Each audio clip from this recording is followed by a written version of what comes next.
I'm Estelle Bingham, and this is the Love, Purpose, Connection podcast.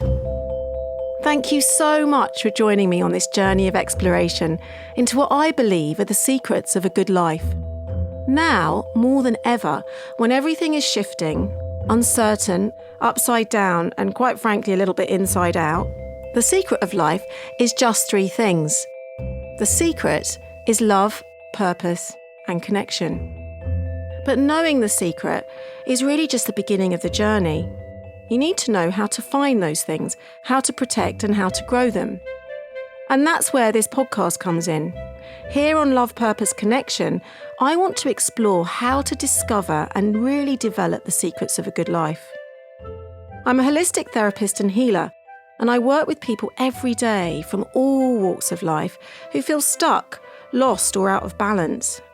Feelings we all recognise.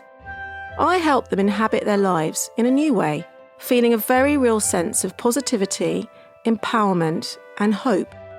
And so over this series, I'll be sharing frank, inspiring, sometimes raw, often joyful conversations with a different guest each time, exploring their relationship to love, purpose and connection. Some of the people I've worked with and others have informed and inspired my own work.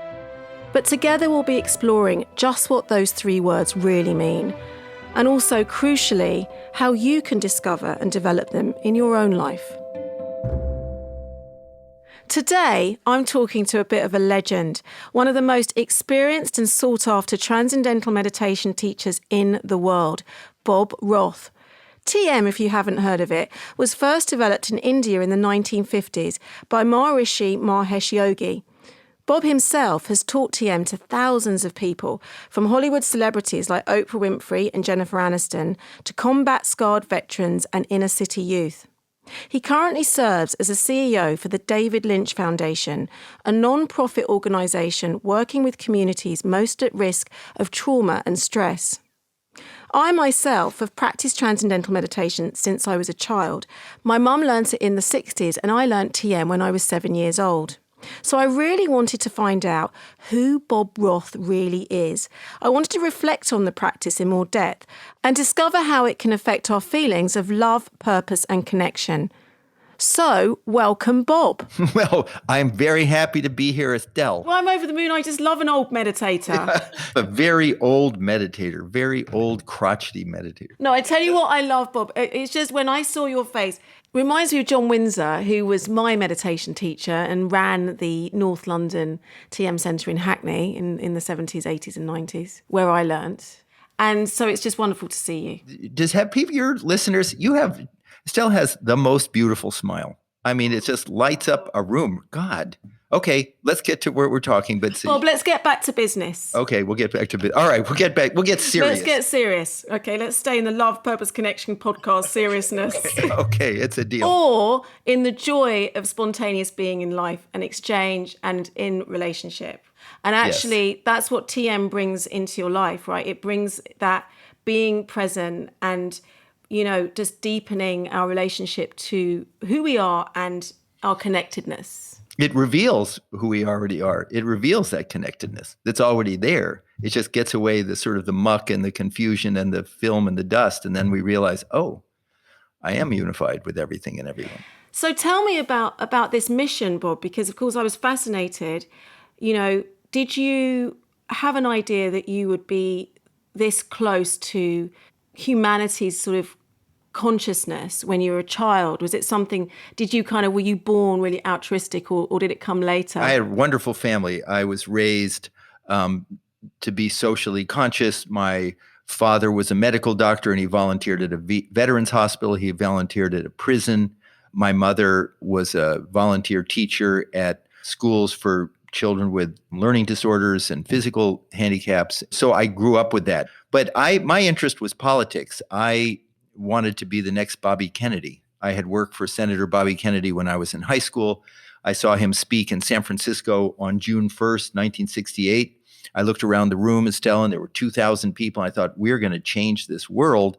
And then 4 days later, he was gone. He was assassinated. And that was a devastating blow. So I went to the University of California at Berkeley in October 1968, which was, a cauldron of upheaval, thinking, I'll become a US senator. But to tell you how I got to meditation, it took me about a month to realize that politics is important, but my dharma, my path, you're never going to heal the soul of the nation with politics. So I thought education. I thought my mom was a school teacher. I could write educational curriculum. I could bring it to kids in under-resourced schools, give them the tools to make their way in the world. And so I was going to school full-time, working full-time, but there was one guy who I knew who was so down to earth and real, and he was doing transcendental meditation. And I decided to learn it. And after one of my first meditations, I thought, oh, this is the tool I want to teach those kids. So that was June 28th, 1969. So I had no idea at the time, as a kid, and then it was just a path. If you want to make change in the world, it has to start from within. I loved this thought. I read that you asked the teacher, you said, do I have to believe in anything for this to work?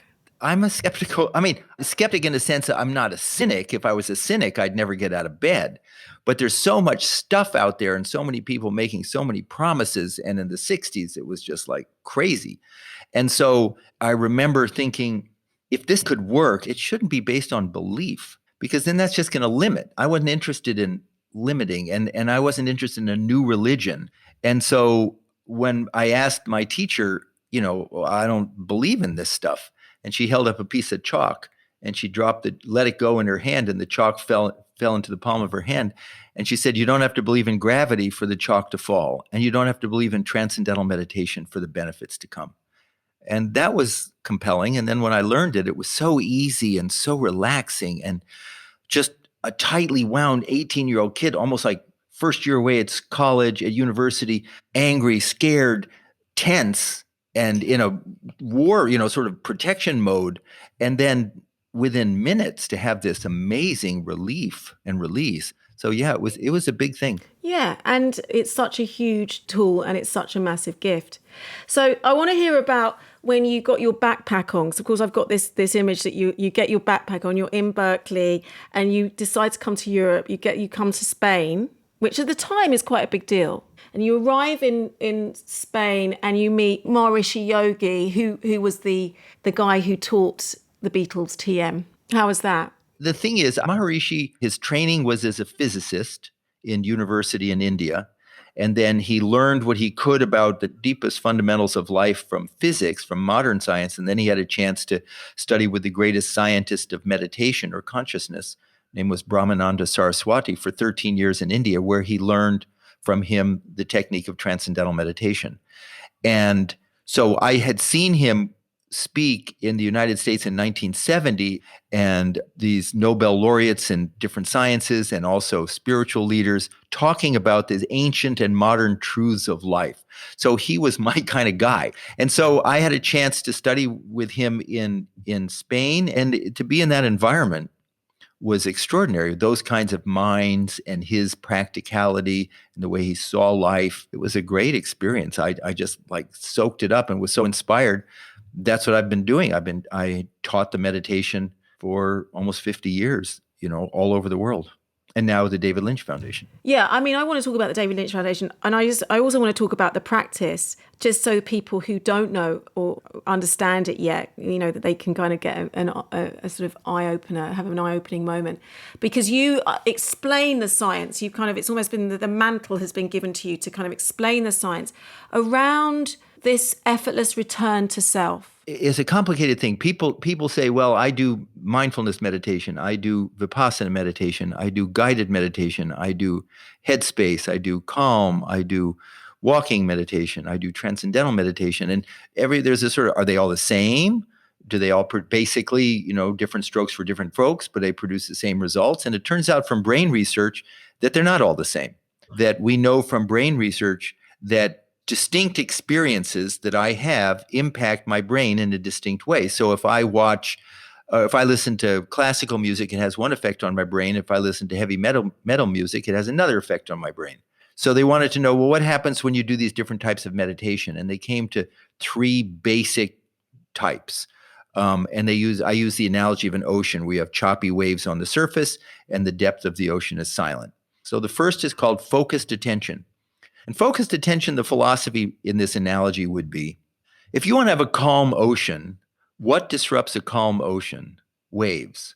So stop or minimize the waves and you'll have a calm ocean. If you want to have a calm mind, what disrupts a calm mind? All those thoughts. So stop your thoughts, you'll have a calm mind. And that's focused attention is a type of meditation. You're concentrating, you're trying to clear your mind of thoughts, you're concentrating on a thought or a mantra or something.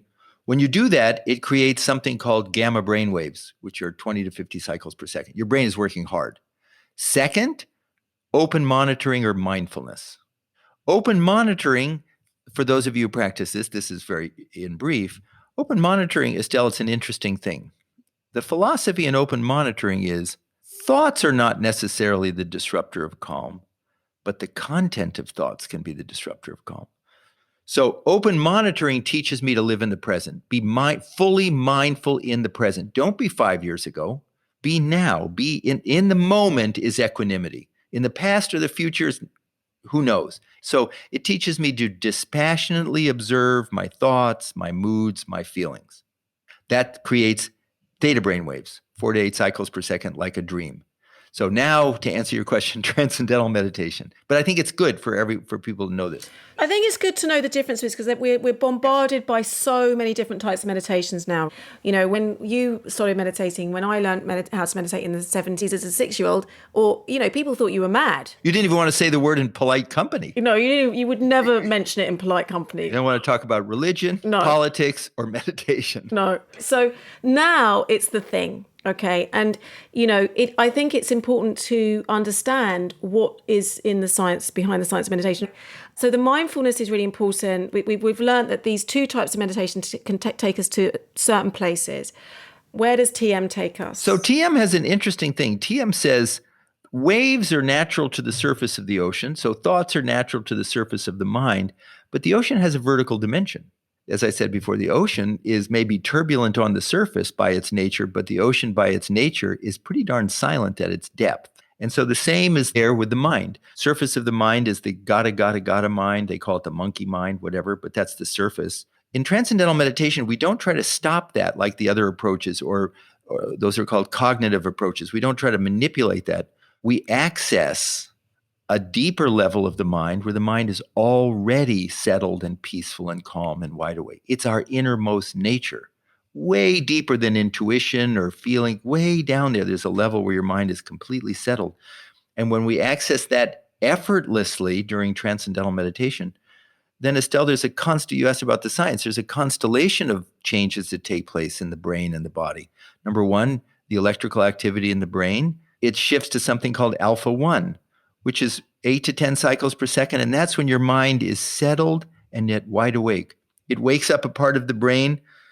Technically, it's called the default mode network. They now call it the genius lounge. This is where those really amazing, non-linear, really creative, innovative ideas come from, not by forcing. So it wakes up that.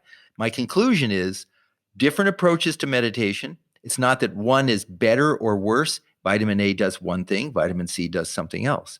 Mindfulness helps adjust the thoughts. Transcendental meditation gives access to the source of thought, your most innermost self. And you can do both. You can do TM in the morning and do a mindfulness practice sometime during the day. It's not an either or, it's a yes and. So without getting, too esoteric, but I feel like it, sometimes we talk about these things because we've been so fearful of talking about them for years. But, today, in this day and age, why not talk about these things? There's this idea of sort of unified consciousness, this idea of dropping deeper into this silence. What is in the silence, Bob? Well, first of all, it's such an interesting thing. Modern science, possibly forever, but since Einstein wanted to know, well, what's underneath everything? You see the world around. Is this the ultimate reality? Well, it turns out, no, there's atoms. Atoms are the underlying, and they said, okay, atoms are the basic units. Well, now it turns out there's molecules. Well, molecules are made up of, electrons, and then so deeper and deeper. And Einstein, he was looking for what he called a unified field. What's the underlying unified basis of all the infinite multiplicity of of life, diversity of creation. So he got so far, and then recently some theoretical physicists and quantum physicists have hypothesized something called a unified field that's like an ocean that underlies all the waves. The problem with that field is that there's no piece of machinery that we could access that field that's the basis of the whole flipping universe. But the ancient scientists, the ancient seers, the ancient rishis described the same field underlying everything in the universe. But they said it's actually a field of consciousness. It's actually, it's not inert, distant from us, that unified field that's out there. It's also the deepest level of my innermost nature. And I can access that during my quiet meditation.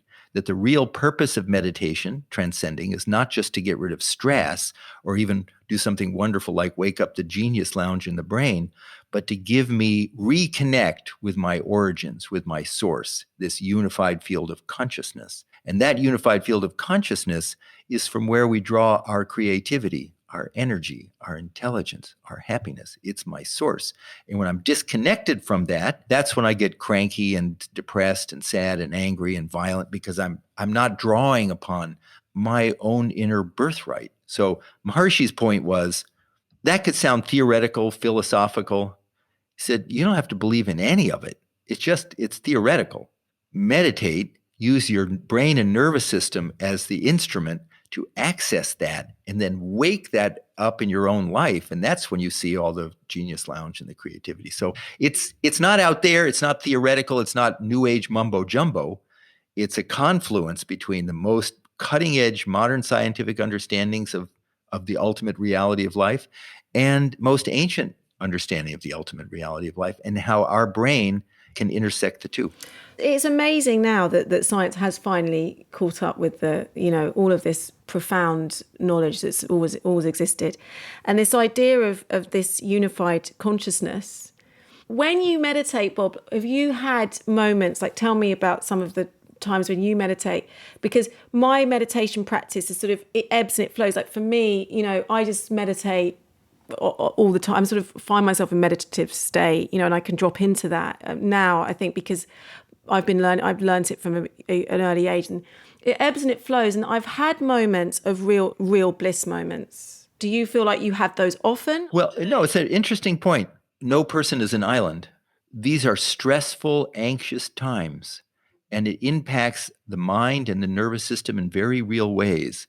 So the idea of being able to transcend clearly and experience that unbounded ocean, yeah, those are when the waves are calm on the surface. This is tsunami days. And I think most people find their meditation it's like an anchor in the storm. It's like a rudder in the storm. It's helping me keep my head above water and not just survive, but even thrive to a certain extent. But I never look to the meditation for any particular experience, because it does come and go. I meditate for how I feel afterwards. That's, you meditate for 20 minutes and then you've got 8-10 hours before your next meditation. And after all these years, and I think this is true for anybody, the reason why you meditate is not for the sake of the 20 minutes, because sometimes meditation is like as you said, like a dip into a calm pool, and sometimes like being in a washing machine. But we're not meditating for the sake of the meditation. We're meditating for the sake of our life. And even in a shallow dive into a pool, you still get wet. So I don't really think about what happens in meditation. I do appreciate the resilience, the strength. I have more energy now as a 70-year-old, which I am, than I had when I was 25. I sleep better now than I never get sick. And I have all this, energy and creativity, and that's from meditation. So that's why I do it. Like you water a tree, you pour water on the root of a tree, not because pouring water on the dirt is so exciting. It's fine. Wow, now I got leaves and apple tree flowers and apples, and now that's why you do it. Bob, I can't believe you're 70. Yeah, I know. Sometimes but the funny thing is, I feel better now than I did in my youth. Meditators look pretty good. Look at you. But it is there is a thing with meditators, right? Like my mom looks youthful. There's at some level we haven't been absorbing that level of stress. As a culture, we're so profoundly adrenalized, and it's so aging in every way, to the organs, to the skin, to the eyes, to everything. So I think this is when you meditate, this is how the body is supposed to look. If you eat properly, if you meditate, do TM, if you take care of your sleep and all that stuff, this is how the body was designed to function. It's when we don't, it's like if you don't take care of your car, it's going to grind to a halt in 2 years. If you change the oil, if you do this, if you do that, then it can drive a long time. We don't take care of our body, our brain. And I think at the basis of all of that is transcending, is meditation, because I teach a lot of world-class athletes, professional athletes, Olympians, and they're in the best physical shape, but they still worry. They're still anxious. They can't sleep at night. People who tell me, well, I exercise, that's how I get rid of my stress. I say, well, you exercise and you meditate, because you need the mind, you need the body, and I think you need relationships. I also think you need service, charity. I think that's a forgotten value in life, of giving of yourself. So I think it's everything. I mean, I talk to a lot of my clients about the ruminating mind. And like you say, like, it doesn't matter if you're a top athlete, there is still, how do we navigate as just being human? It's part of the human condition. How do we navigate the fears and the doubts? And, and TM allows us a way out of that. It's, like you say, an effortless route out of that. When people say to me, well, okay, let's dig a little deeper on how TM is different. And they say there's an assumption with these other approaches that basically the mind, to one degree or another, is a monkey, and you have to control it, because left to itself, it's just going to bounce and bounce and bounce and bounce and bounce. And whether you try to control it gently or firmly, you still have to control it. And Maharishi's insight was the mind is not just a monkey. He said, actually, given the opportunity, the mind seeks happiness. The mind seeks love. The mind seeks energy, health. It seeks it. Give the mind something satisfying, it'll head to it right away. Well, inside is a really nice place, my own quiet self. And all we're doing with transcendental meditation is giving the attention of the mind an inward direction. Instead of going out looking for that happiness through the senses, oh, that guy's going to make me happy if I only could be with him, or that job is going to make me happy, or that house is going to be, for a while or partially, yeah, but inside, the infinite. So all we do with transcendental meditation, there's no control. It's not a monkey. Like you teach a child how to dive, lean over like this, and then gravity takes over. In the pool you go. In TM, give the attention of the mind in inward direction. With that ocean analogy, deeper levels of the ocean, more satisfying. In you go. Just effortlessly like that. I feel like I've gone in, Bob. I'm now in. I've got to get out. So... And this is obviously one of your gifts, is that you've been able to bring and teach TM to, like like you've said, athletes, and also people like Oprah Winfrey and Jennifer Aniston, people who, they've got a lot going on. And turns out, as you know this, no amount of money, no amount of fame, no amount of power, if you've got a trauma from your childhood, if you've got a genetic predisposition to insomnia or alcoholism or depression, you can have all the people in the world cheering your name when you're on stage singing, doing that concert. And when you walk off the stage and you're by yourself in that hotel room, it's right there. So the people that I know, or that I teach, they're just human beings. And it's easy to say, well, you got all the money in the world, you should be happy. Okay, let's say you can't sleep, or your son or daughter is suicidal. And you can hire the best psychiatrist. You could put them in the best hospital for how long? Or you can't sleep. How many pills of sleeping pills can you take? It's like a limit. So that can bring comfort, but it does not heal. It does not heal. And so when I work with those people, some of those people you mentioned, I see in their eyes the same fear, the same concerns, the same worry that I see in anybody else. Because there is no separation. And I think that's also the amazing part of being human, and when we can kind of surrender to that there is no separation. But people have these ideas in their head that they're the only ones that have ever felt suicidal, or that, that it's just them or if they have more money or bigger houses and all of that stuff, that it will get better. But ultimately, it's just where you are in yourself. It's really that very deep relationship with self. Beautifully put. Yeah. It's forever they've been saying true happiness lies within, kingdom of heaven is within. Lao Tzu said, to the mind that's silent, the universe surrenders. So all the instruction is turn within. The surface of the ocean is turbulent, and the new knowledge, and you can make it as a hypothesis, is that deep within every human being right now, doesn't matter if life is hell. For a lot of people, it is uncertain and insecure and tumultuous and all that stuff. Doesn't matter. Underneath all of that is the hypothesis that you have a level of you that is settled and clear and powerful.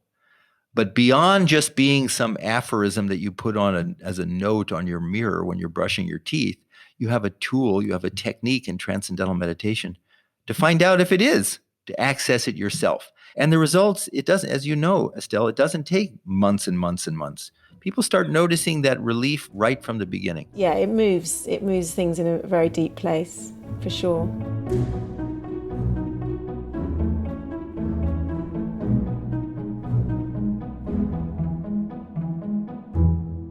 So one of the things that this podcast is about is the Love, Purpose, Connection podcast. And you mentioned love.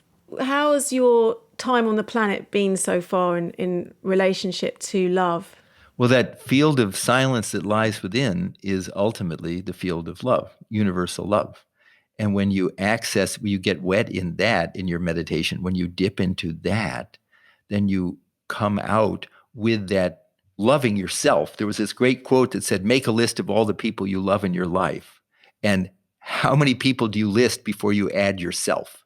I thought it was such an interesting thing, because we don't. We look for someone else. It's like a Hallmark card thing. We look for someone else to make us happy. But that innermost field is field of love or bliss or power or strength. And then when you come out from that, then you do have individual loves. Oh, I love my nephew so much, or I love my son or daughter so much, but it's a natural expression of who you are. Love isn't something that you're sucking out of somebody else. It's just a flow. You love to be around that person because that person, there's a safety, there's a trust, there's an openness. And so then, this person just allows gushes of me to flow in that direction.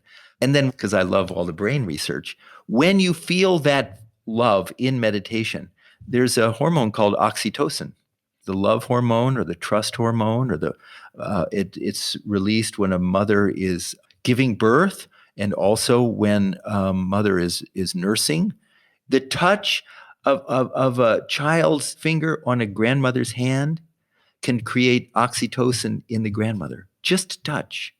It happens after sex, orgasm, and what I like, but not just any orgasm, when there's intimacy, not just a physical sort of release, when there's intimacy, and that gives a feeling of love. And when you can reduce cortisol, which is the stress hormone, then you can be present with the people who you actually love and who love you. But if you got too much cortisol, you're so distracted.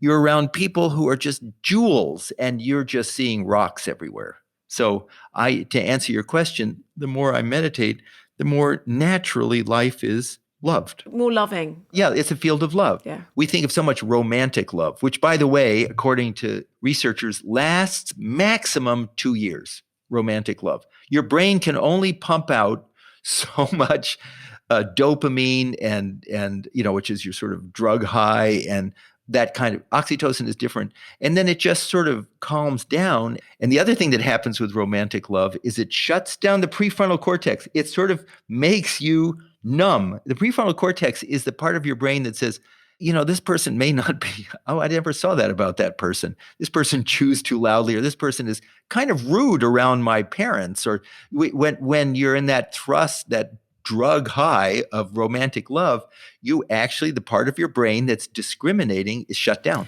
So we call that the honeymoon period, right? That's exactly what it is.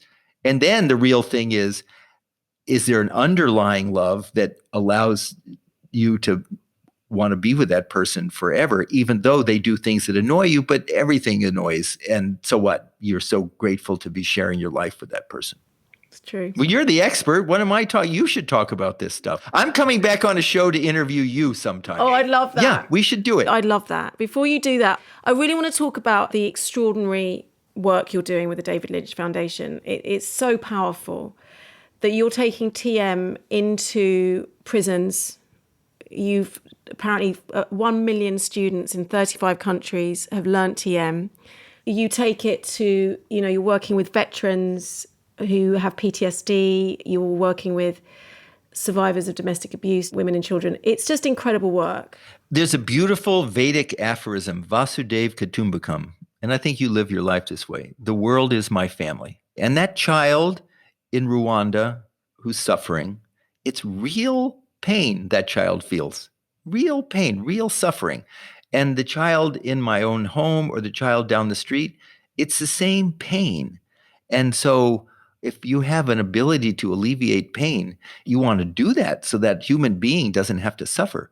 Well, there's suffering of trauma, and they call it adverse childhood experiences, ACEs, early traumas, and you feel that. And so here's an antidote. We need a lot of things in the world. We need to have better housing. We need to have healthier housing, green housing. We need to have better food. We need to have better healthcare. We need to real healthcare, not just disease care.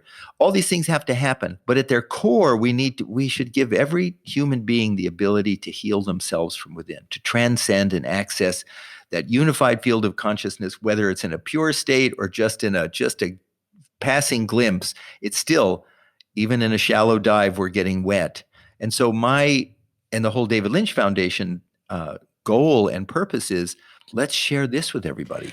Bob, you are this very unassuming, humble, fun person with this, with these amazing aspirations and this incredible wish for humanity. And in these times, and you describe them yourself as this is a tsunami, and it's coming. It's like it's sort of just begun. We're going to really see the ripples of this. Oh yeah. All over the place in terms of poverty and all the trauma that we've spoken about in all different types of households all over the world. But it's so refreshing and it's so grounding and comforting that to meet you today and really know that you're engaged like this in this way. Well, you're a very lovely human being, and it's been, as I said at the beginning, it's an honor to spend time with you and to be on your show. As we've discussed in the podcast today, there are many different kinds of meditation, so it's a really good idea to go out there and explore a little and find out what works for you. If you want to find out more about TM in the UK, go to uk.tm.org. Otherwise, check out the davidlynchfoundation.org. And Meditation Bob is where you'll find Bob on Instagram. You can also follow me, of course, at Estelle.Bingham. Come and find me. I'd love to know what you think of the show. And of course, if you've enjoyed the show, do spread the word and rate it if you can. This podcast was produced by Sarah Cudden with exec production from Kate Taylor. It's a Feast Collective production. Till the next one, wishing you all more love, purpose and connection.